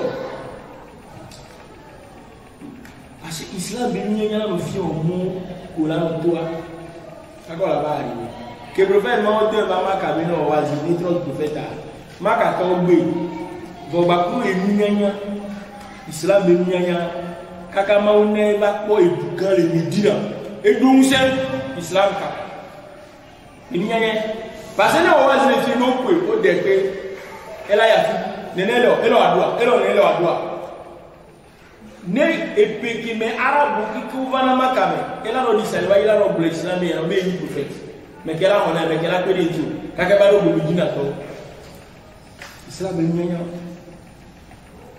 ouais ouais ma il y avait ami qui Niger qui moi Niger va se blé c'est comme ça et va me do avec diplôme ou va au school diplôme là bâti le obé double diplôme toi là avec guidoa alors il avait dit parce que nous school diplôme bon pour islam toi quoi elle a no wa il a no doamo gakeni odomnya yore islam bi nya gbe wala nya do ko wala dua kin bo la to abeji amesuko do bac licence odo technique de diplôme va obe domle gakena me agbi islam bi nya la to nya ni wala no adua zana igora de ko mi ni subi no lo adua vo e wa mi bia Ola gato alors asbab cause quelle conséquence les pense là pour dire ça mais avec deux bras le gouvernement voilà il bon diplôme hier o adu vraiment diplôme hier qui donne ni ça me nyanya o je si tito yego non non c'est concours de là ola awa dua ayi afora que tu pas dua kaka le mo ha ni wala c'est comme ça. Donc, à ce que le bénier de Moussou, l'islam bénier de Moussou, à me voir les yeux, à madame, Fadul il y a des valeurs. Nous qui avec Yadam Soul et Soul Malekao, pour le Satan. Et les autres pas la mer. Que moi, bientôt d'abord, et nous potia qui m'a non bien mais ma obénu o mais nous kay potia ki ma o lo ada baba beton yi potia ki ma o bon ga di début fait ngengenge va les trois éditionnement ou dollar pour satan il y a muy yo voto islam que ma o na ma dollar be ambiu ni biasma ha wala et soit bakar mission me mi o be ko malay babe rabana la ilmala la ila maramtana e min do mi aduna so do se ko mu fe mi ro mautuna satara ja sata jammi mautuna la ambi wu ndi asima bloro ni o ko ye be ble e mo be wo mi osu mi do ta bibi ame ame vegwe la Quran ma o degbe na e ke mi mo wo le do ta bu no ntoto ade bi ada ba ka ni musu après mo tu Dunia vale dunia. Ela tali bal vale bomerani. Bigidi la bigidi kul majdi. Bahal jaddu bil jidi bil mujidi. Tali bal vale bomerani. Ebe bil jidi ebe bakuru agbagba geje. Kul majdi yo la ko ndi pe ko le ya. Bahal jaddu bil jidi bil mujidi.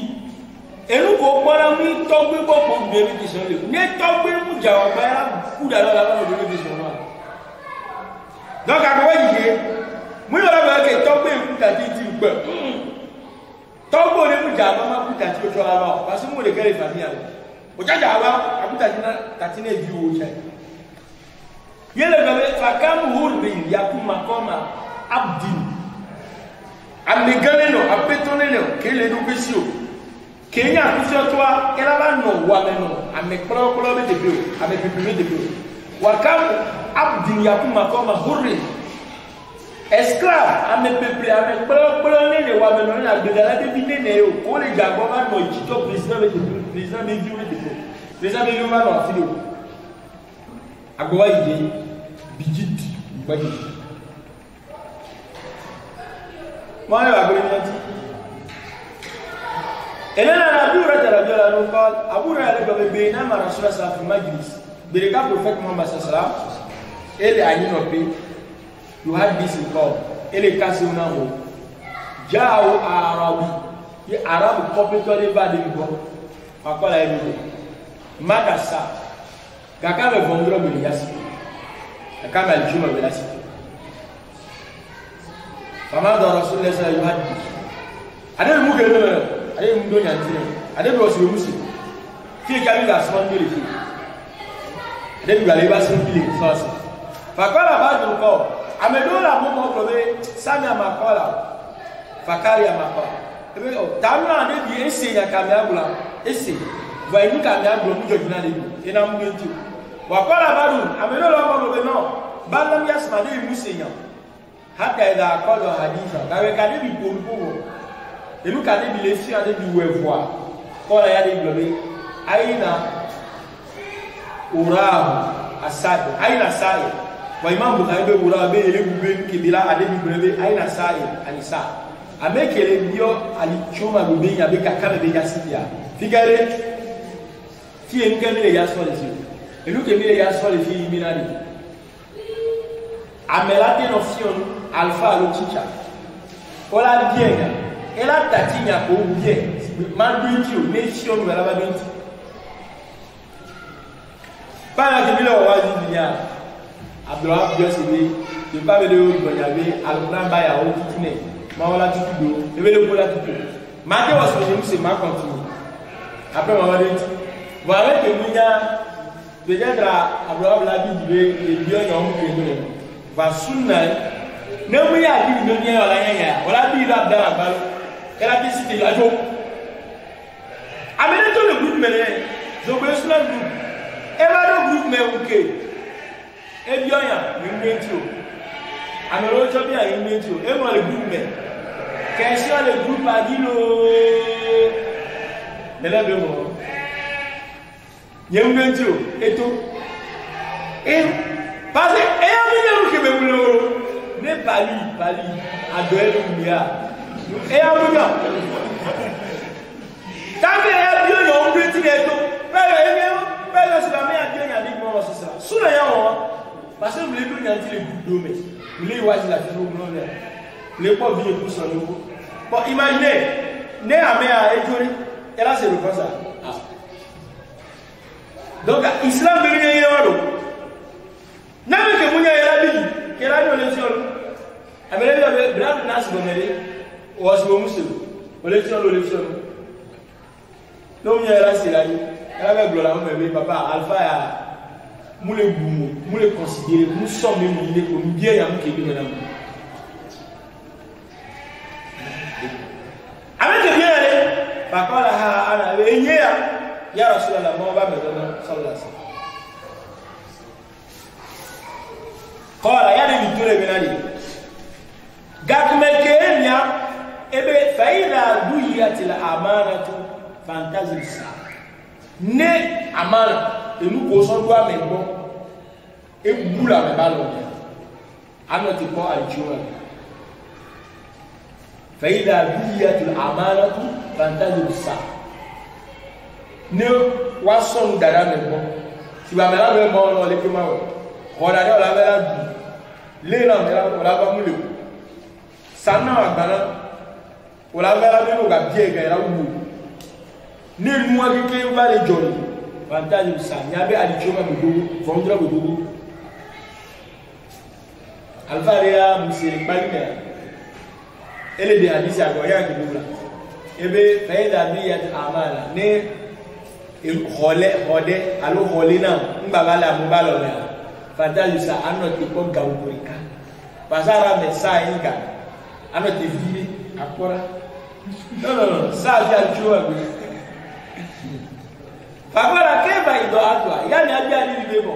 So ça, leke amela bu amana, leke amana la ki buru hode, leke bela buru la balo. Leke bela buru. Wala ali binani. Idha wusida al-amru ila ghayri ahli fantazir sa.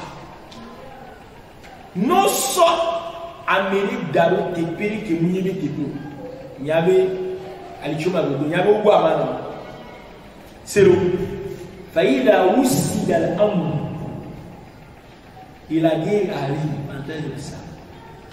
Ele galule. Oso amodaro posto do post à nouveau. Le yéme, il me plaît. Alpha et Réa, donc elle a bien va forcler. Au samo d'alo, quand il donne pas bien moua, au blanc ou à fort. On a d'abula mais bien kadi. Alors là, on a dans le pied des biches. Gagbo ko so de plein moment afọ yola lo afọ bi ja dara lo so o talon lo ndo o talon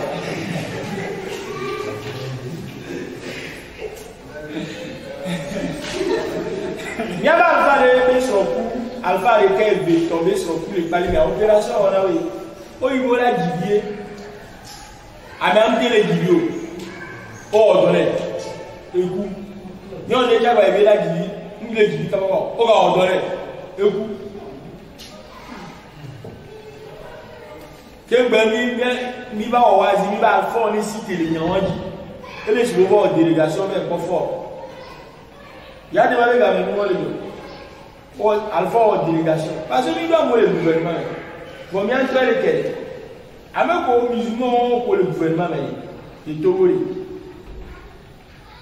miola no no susu adini national ne demle jo amia ko we abu asma le fun foli basi le fun agada le fun sey meme ti di na abas mo fo dramani demani da hito ge hito ma o le fun awu so ma di na musulman ye ya be ke ble go ye yo ko délégation n'y a pas le fort que on va le pouvoir tout gagner la mais gagner oye j'ai fort annuler opération et fou et bien nous opération nous nous fou on m'a tout fait na docteur donc les gars on et là les tous les jours pour l'opération on va mettre 200 000 300 000 non là il comment en délégation vers quoi fort annuler opération et fou nous opération nous fou on m'a tout fait 10 000 pour la partie de 10 000. Opération à qui donne un carton à 10 000. Il y a un autre, il y a un homme qui vient faire là, non. Quand la dit, il y a 3 jours. Ah, quoi? Ils ont aussi dans l'âme, il a guéri. Non seulement il a des pays qui mouillent des pays, non seulement il a des pays qui mouillent des pays, il y a pas de l'eau. Dans tous les domaines, domaine d'Ikpeme. Quand même l'islam est voilà ça le imam oui, matin imam. Kutuba, elle a kutuba ma de go. Et vous devez imam imoni na ibi jahili, na ibi ya neto. Na ibi ya kutuba, elle la ram ne ba ko erreur. Et le pas imam bulo, imam de go me yuse go. Ya do ya. Nous pouvons n'y a plus de l'émotion. Nous nous blâmons. Voilà, nous nous blâmons. Et bien, nous là, et le père, n'a dit qu'à dire rien. Moi, il y a des gens. On peut laisser nous pour les gommes, que tout va nous. Quand tu vas à Blonny, il y a quel jour.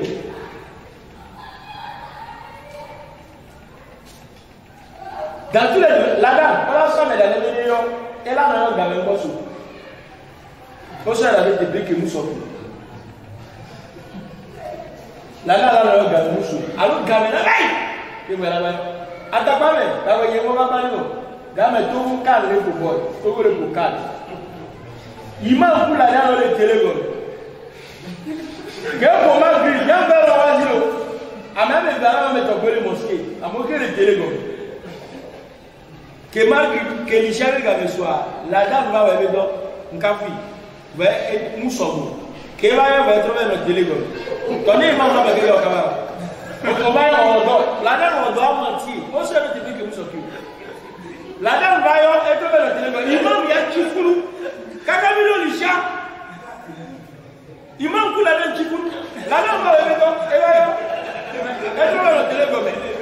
Kaka ibora le ga mesu, ni do dora la dame ku imam chi telego. La dame cha o da. Nele la dame bo na ebe imam. Ya ba o kabara. Biyo. Muyo. O ba le imam do jare ka ke ba be po mosque ba mo le bo. Amu ba. Ni abe bino grazie ka. E am ti o do ni ko. Ni e problème no. Donc ele ga lo le bo. E wa lo. Hadith le wa ba bu be man rafa so to be le. Ameke koko gbe. Ba ko ni e ko le gbe gile no. Ele jale. An Abdullah bin Amr bin As radiyallahu anhu qala takhallafa nabiyyu anna fi safrati safarna. Ebe prophète a mi modi di prophète ni. Takhallafa e prophète ni pasami. Ebe quoi? Ça ebe e chi gbedo. Fa adrakana kemile koliya. Après le fait moi ça va tu. Nke yi no mi so. Après que il va finir, il va tuer les fous. Wakon ara kana sulat. Gao premier que le prophète va si te passe à mino c'est va tuer et gora as de gamme, gora jamais gamme. Il va sodomiser le cas. Voilà on attend da mille wala. Fayalna namsa ala arujilina. Mille tuer à fort, que mille wala, mille tuer à fort. Vont même les koskora fort. No le wala la wala koskora fo dia yo la clair wo le kos o le wusi dalo le tout à fond c'est le ko tout na fo pas sabi on nyanya on fala bi ala sadi profeti taba waylun lil aqab min an-nar ezoma wale na mere pe ke wala la ta ti bi afọpo yi ta o mu esinu clair ela welu me welu nenye zore le sibe esi e ozo jana fa welu lil musallin alladhina hum salatu sahun welu lil aqab min an-nar ke veblo yale yo aga tidia ora kosiko yizo marate ra o sala promet da pa glo ene zindi alozi e gba mele le wa lo le kwa be ka lo o sugbe situ ba yo ga amela wala la ko evier la fontaine evier la fontaine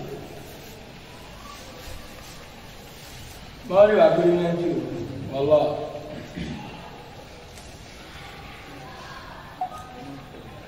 yala ti alo question wala ti ne alo ati yala ti ne mo bi o question inshallah mais va la télé hadith c'est 45 qui dit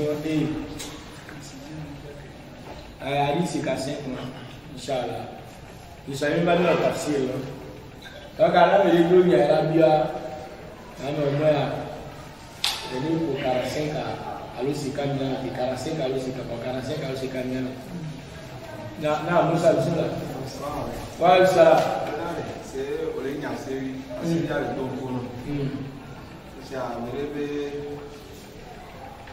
la place dia la veille il a appelé avec lui c'est une la c'est yo enseigne na question de poignet c'est au dessus c'est non non elle va aller et quoi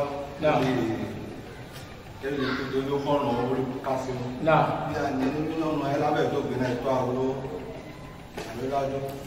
au déyon ye nyo na kuma gere kase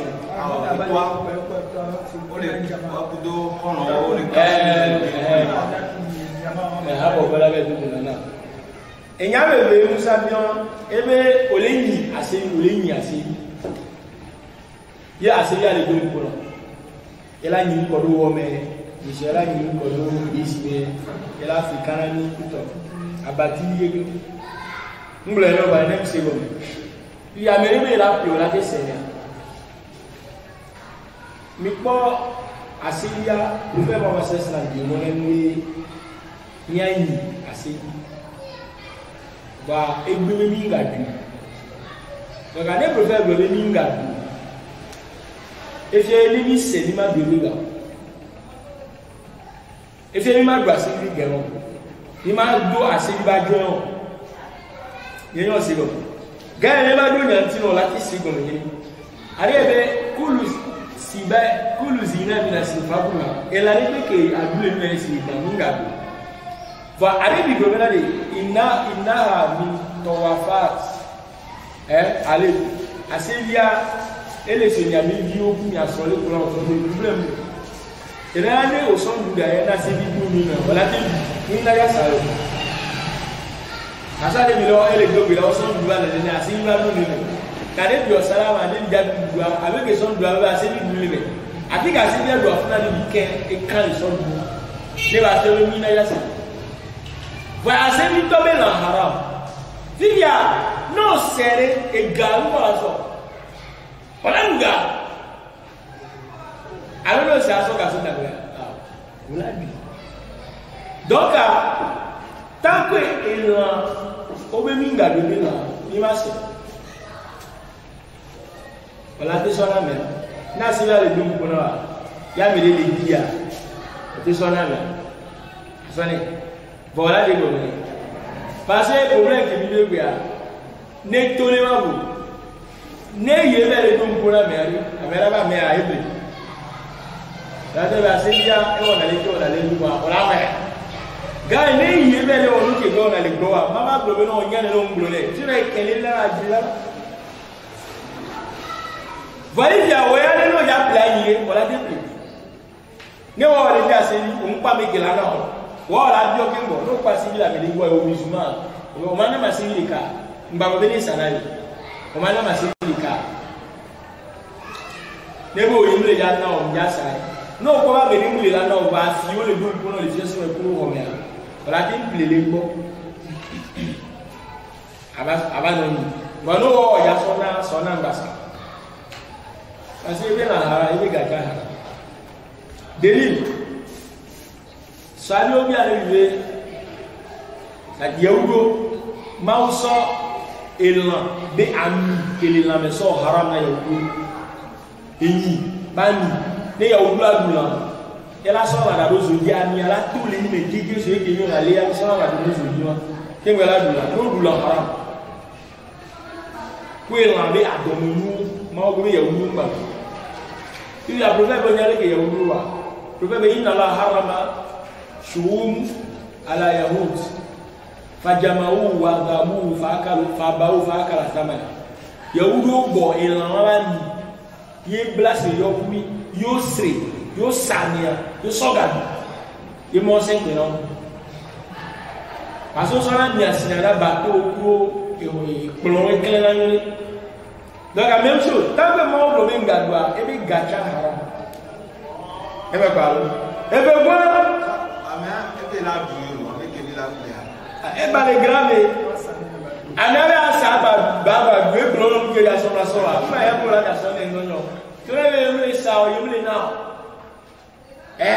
elle est par exemple parce que madame écoute-moi et bien elle est jamais pas bon kakala ça halali kakala be ça muni haram kakala be ça so we du que me guerre musulman chrétien avec pour musulman de me guerre ou non c'est que les Birmanie Thaïlande du Nord et douan mais on va s'ababer nous musulman va s'ababer nous avec mi musulman tamula sa parce que non so so ou abiro mo ngano pala ko sala kengari ko sala kakra ku marto hamao e du ke me on le so hamao le gba mo beta ola ko me ni hamao ma ga de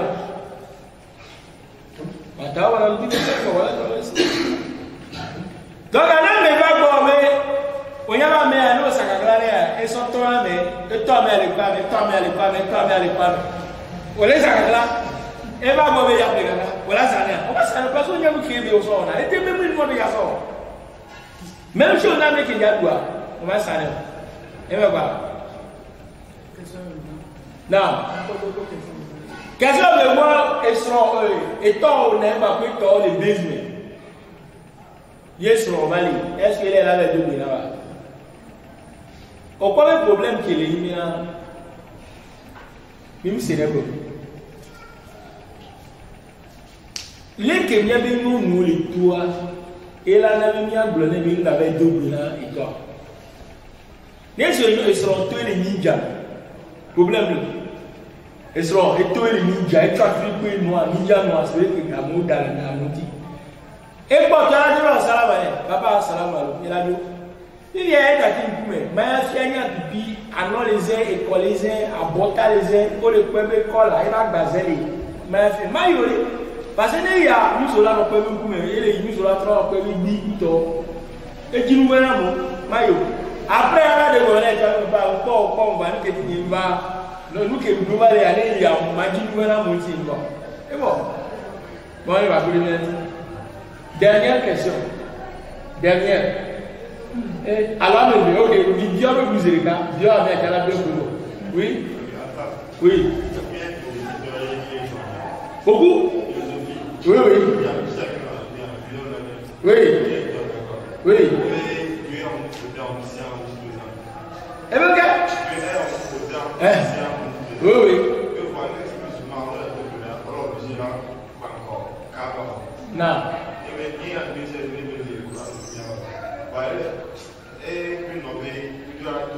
Ça c'est Kentia. Ok. Ready?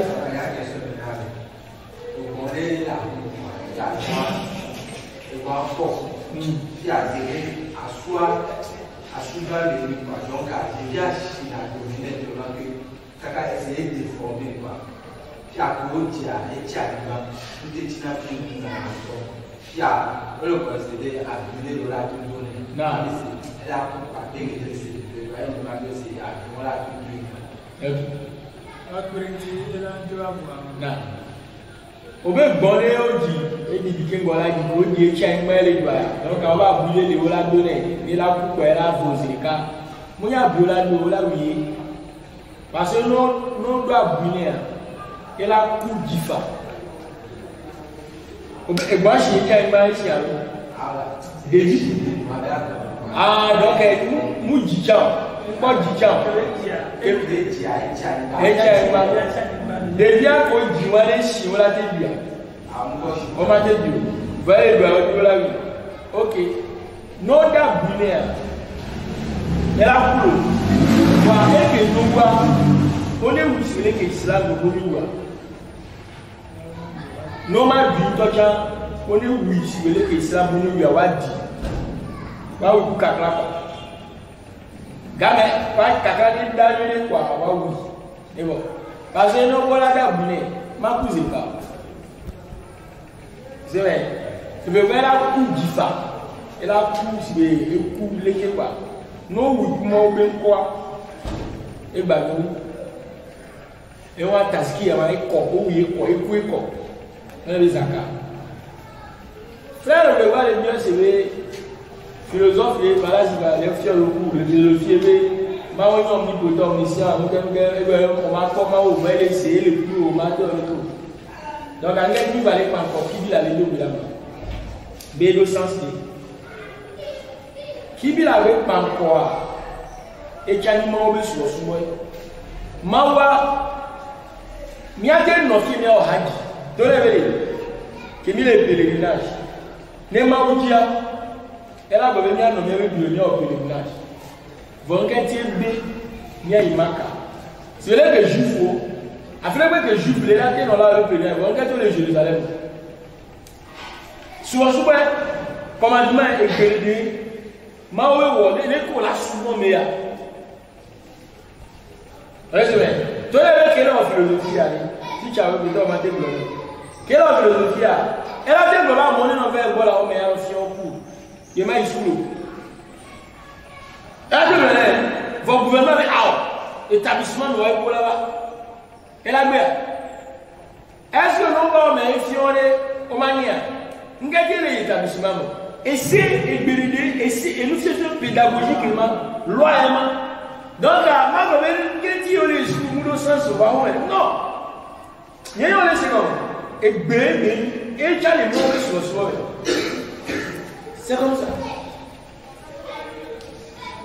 Trop de les idées sur les débats assis. On est sur un et deux avec quelques mots. Au monde et deux mois, mais non, qu'est-ce que tu vas assis et sur les dénions. Et délégué, comment tu mets loi ici? Vous savez, non, dis-nous, yo, tu fais là, ou à assis. Ou tu fais là, va, non, mais nous, non, ou tu fais que moi, mon béalo. Voyez comment tu fais. Peut-être à Hassi, les gars, il y a tout, voilà, tu as 500 000 à Hassi. Voilà, tu sois 1 million, on a mis le Hassi, voilà mon numéro. Voilà, 200 000 sont des tombes. Parce qu'il y a un moment là, et un moment là. C'est ça. Sans que les noirs disent en termes de sens, c'est la loi, c'est le sens, c'est le sens. Bon, c'est la loi. Et là, quand je vais les gars, béton, donc vous voyez, les points étoiles béton, comment pas du tout là encore le bois. Philosophe au problème. Là, c'est toi, je l'ai dit. Et toi, il y a un peu de et il y a un peu de romantique ici. Donc, elle est déjà fiable. Ce sont des fous. Soit avec comment je le vois, mais moi, je vais pas payer une. Voilà, là, voilà, c'est là, c'est moi, là, il est